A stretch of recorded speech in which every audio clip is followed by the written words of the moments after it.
Halo semuanya, nama saya Andreas Pedrolin Panjaitan, nomor induk 33341880036 dari Teknik Metalurgi Universitas Sultan Ageng Tirtayasa. Di sini saya akan menjelaskan tentang kinetika kimia sebagai hasil pembelajaran online selama masa karantina pandemi virus COVID-19. Pertama-tama saya akan menjelaskan dulu apa itu yang dimaksud dengan kinetika kimia. Kinetika kimia sendiri adalah bagian dari kimia fisika yang mempelajari tentang kecepatan reaksi-reaksi kimia dan mekanisme dari reaksi-reaksi tersebut. Dalam kinetika kimia ini, hal yang paling penting yang kita pelajari adalah laju reaksi. Laju reaksi sendiri adalah sebuah laju atau kecepatan suatu reaksi yang diukur dari berkurangnya reaktan atau bertambahnya produk. Atau secara singkat, laju reaksi menyatakan banyaknya reaksi kimia yang berlangsung per satuan waktu. Tingkat konsumsi sesaat dari salah satu reaktan pada waktu tertentu dapat digambarkan dengan persamaan minus perubahan konsentrasi dibagi dengan perubahan waktu. Sementara untuk pertambahan produk dapat digambarkan dengan persamaan perubahan konsentrasi dibagi dengan perubahan waktu. Bisa dilihat ini adalah grafik laju reaksi, di mana semakin bertambahnya waktu maka produk akan semakin bertambah, sementara reaktan akan semakin berkurang.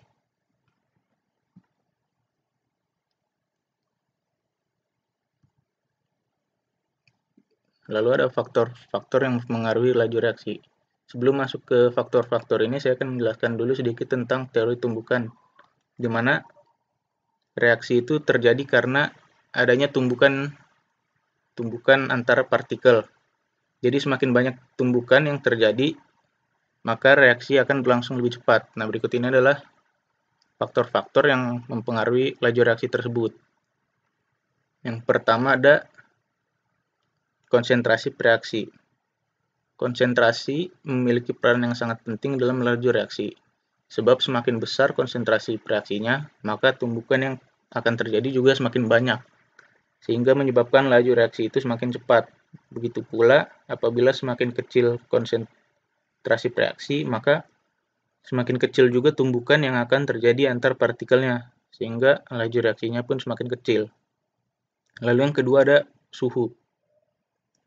Apabila suhu pada suatu reaksi yang berlangsung itu dinaikkan, maka menyebabkan partikel-partikel itu akan semakin aktif bergerak, sehingga tumbukan yang terjadi semakin banyak dan laju reaksi pun akan semakin besar.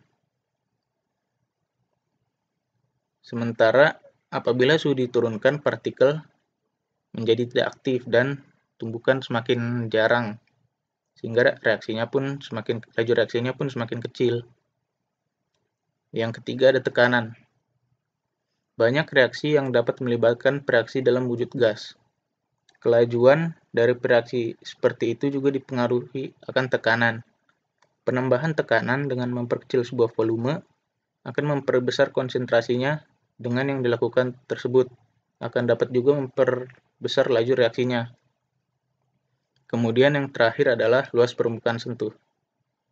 Luas permukaan sentuh ini juga memiliki peranan yang sangat penting dalam laju reaksi.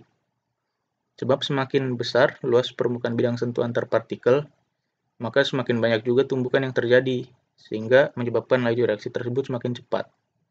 Begitu juga sebaliknya, apabila semakin kecil luas permukaan bidang sentuh, maka semakin kecil tumbukan yang terjadi antar partikelnya, sehingga laju reaksi pun akan semakin kecil.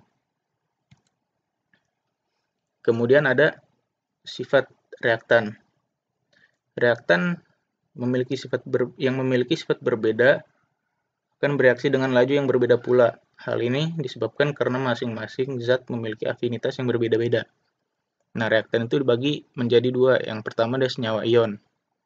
Reaktan dengan senyawa ion ini dapat berlangsung cepat reaksinya karena gaya tarik-menarik yang kuat antara ion-ion dengan muatan yang berlawanan. Terus yang kedua ada senyawa kovalen. Senyawa kovalen ini pada umumnya memiliki radioaksi yang lambat. Hal ini dikarenakan Untuk memutus ikatan kovalen dibutuhkan energi yang lebih besar. Kemudian, hukum laju reaksi. Hukum laju reaksi atau the Red Law menunjukkan korelasi antara laju reaksi atau digambarkan dengan V terhadap konstanta laju reaksi digambarkan dengan K dan konsentrasi reaktan. Laju reaksi sering ditemukan sebanding dengan konsentrasi reaktan yang dinaikkan ke suatu daya. Sebagai contoh, laju reaksi dapat ditemukan sebanding dengan konsentrasi molar 2 reaktan A dan B, sehingga V sama dengan K kali konsentrasi A kali konsentrasi B.